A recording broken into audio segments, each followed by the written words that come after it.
ఎప్పుడైనా ఎక్కడైనా మీ చేతిలోనే వార్తా ప్రపంచం.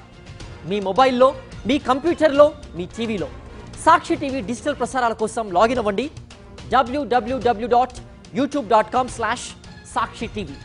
సబ్స్క్రైబ్ సాక్షి టీవీ యూట్యూబ్ ఛానల్. హెల్త్ అంతా సెట్ అయిన తర్వాత కూడా సమంత సినిమాల్లోకి రావడానికి ఎందుకు వెనకాడుతోంది? కమ్ బ్యాక్ కోసం పర్ఫెక్ట్ ప్రాజెక్ట్ కావాలనుకుంటోందా, లేక కావాలనే సినిమాలను ఆలస్యం చేస్తుందా అనేది తెలియటం లేదు. అయితే శామ్ పేరు మాత్రం ఇటు టాలీవుడ్ అటు కోలీవుడ్లో మారుమోగుతోంది. అందుకు కారణం ఆమె న్యూ ప్రాజెక్ట్స్ అని రూమర్స్ మొదలు కావడమే. రీసెంట్ గానే నిర్మాతగా మారి మొదటి ప్రయత్నంలోనే శుభం అనే చిత్రంతో హిట్ కొట్టింది సమంత. ఇదే స్పీడ్ లో కొత్త సినిమాను ప్రకటిస్తుంది అనుకుంటే ఎప్పుడో అనౌన్స్ చేసిన మా ఇంటి బంగారం మూవీ పైనే క్లారిటీ లేదు.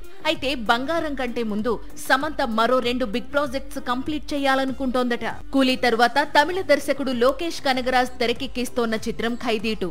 కోలీవుడ్ తో పాటు టాలీవుడ్ కూడా ఈగర్ గా వెయిట్ చేస్తోన్న సీక్వెల్ ఇది.